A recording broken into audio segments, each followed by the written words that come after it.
πρώτο πράγμα που θα αναρωτηθεί κανείς είναι τι είναι αυτό. Προέρχεται από άλλο πλανήτη.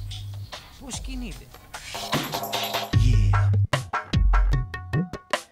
Το Segway είναι προσωπικό όχημα, το οποίο δημιουργήθηκε πριν 10 χρόνια και έχουμε εδώ τη δεύτερη γενιά.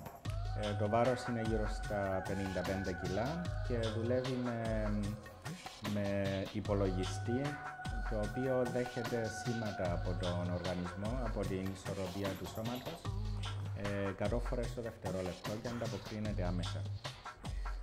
Το Segway απευθύνεται σε οποιοδήποτε που θέλει να δει την παλιά Λευκωσία με έναν νέο τρόπο, που θέλει να δει τους ωραίους τόπους που έχουμε εδώ. Έχουμε ένα όριο ότι πρέπει να είναι πάνω από 45 κιλά και κάτω από 117 κιλά. Αυτή είναι περιορισμοί του παραγωγού για να μπορεί να οδηγήσει το Segway με ασφάλεια. Και λέμε ότι τα παιδιά πρέπει να είναι πάνω από 14 χρόνια. Οδηγώντας το Segway βιώσαμε μια εμπειρία διαφορετική από τις συνηθισμένες, αφού μόλις ανεβήκαμε το ένστικτο μας οδήγησε υποσυνείδητα στην ισορροπία. Ενώ στην ουσία είναι το Segway αυτό που ισορροπεί λόγω του υπερσύγχρονου έξυπνου λογισμικού.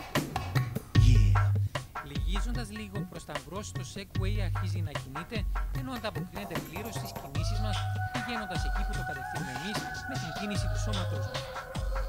Η αίσθηση είναι φυσική και μετά από μια σύντομη εκπαίδευση γίνεται πολύ γρήγορα προέκταση του σώματός μας.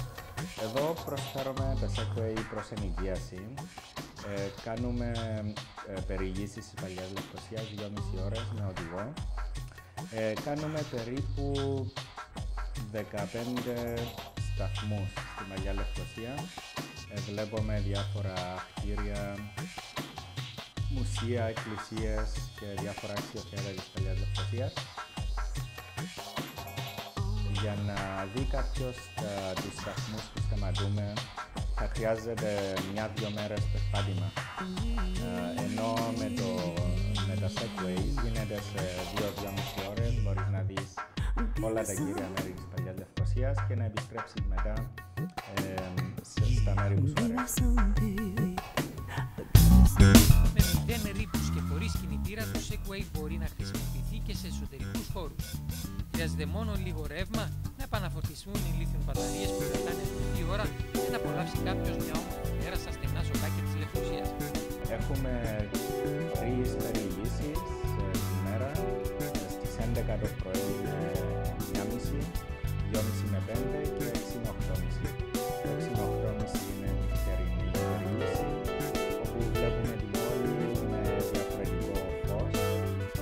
Κάθε Segway έρχεται με 2 προρυθμισμένες ταχύτητες, 10 χιλιόμετρα την ώρα για αργάριους και 20 χιλιόμετρα για τους νέους. Όπως οποιοδήποτε όχημα, το επίπεδο κινδύνου εξαρτάται από το άτομο που τα χειρίζεται. Δεν είναι πιο επικίνδυνο από ένα ποδήλατο. Η εμπειρία να κινείται κάποιος στην πόλη του με τα εξελιγμένα αυτά ηλεκτρικά συστήματα είναι μοναδική, σπαταλώντας πολύ λίγη ενέργεια από με μια ιδανική ταχύτητα 20 χιλιόμετρων, χωρίς ξεκούραστα να απολαύσεις ομορφιές που δίνει η πόλη. Το συμβουλή είναι πως η τεχνολογία δεν πάβει ποτέ να μας εκπλήσει, κάνοντάς μας να πιστεύουμε πως παρόμοιες μηχανές εντοφτές θα αποκαταστήσουν πολύ σύντομα τα παραπάνω.